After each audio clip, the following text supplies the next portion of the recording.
Greetings, programs. David Fleming here.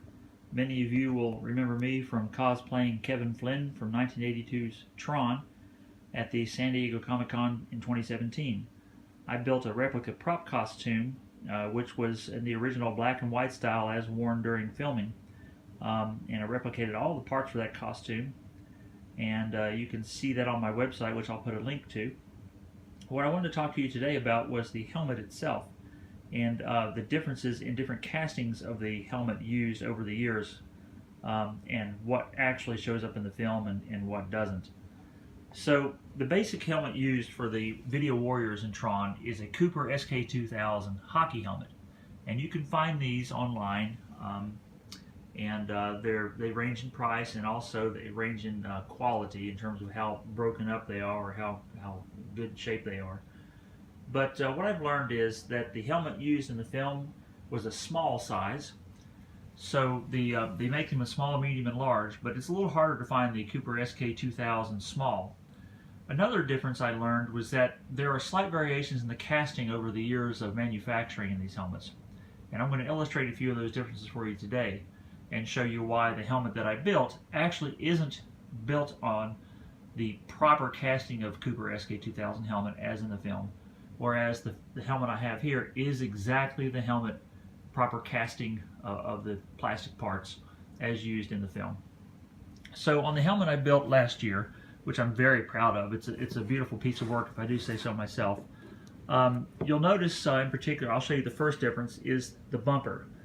On the bumper in this helmet, which was manufactured in 1993, of course 11 years after the film was shot, this bumper goes from the front to about 2/3 back before it tapers down to a more narrow section. So the narrow section is kind of short compared to the wider section of the bumper. If you look on this helmet here, which was manufactured in 1980, 2 years before the film was shot, you'll see that the bumper is wide back to here, and then you have a longer, narrower section of the bumper. It's almost as if this dividing line here is closer to the middle on this 1980 Cooper SK2000 hockey helmet than it is on this 1993 Cooper SK2000 hockey helmet. So when you study the frames of the film and you watch it over and over again, as I did to figure out what was what, you'll realize that the bumper doesn't quite look like this. It looks like this, with the longer, narrower section here. Another difference in these two helmets is that the helmet I built, if you look at the front vent holes, these are square, almost square cut holes, and they have a wider space between the holes than the width of the holes themselves. 1993 helmet. If you look on the 1980 helmet, you'll see that the holes are rectangular rather than square. And there's a narrower space in between them. The space between them is narrower than the cutout of the holes itself. So that's a difference between the two castings of the helmet. And in the film, when you study it, you'll notice that this is the one worn by the actors. The third difference, and this one really took me a while to figure out, was in this little trapezoidal feature here on the crown. On the SK2000 helmets that I was getting off of the internet, I was having a problem reconciling why they didn't have this trapezoidal crown feature here. Mine does now because I actually used a Dremel to grind down what was here.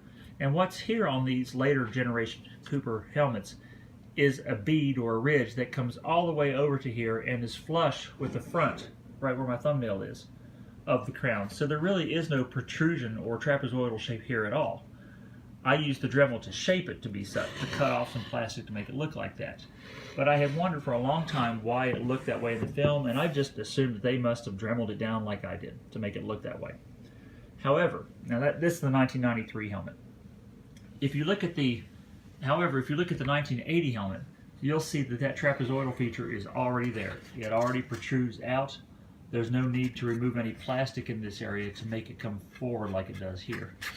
So once I saw this online, I thought that really looks like it did in the film.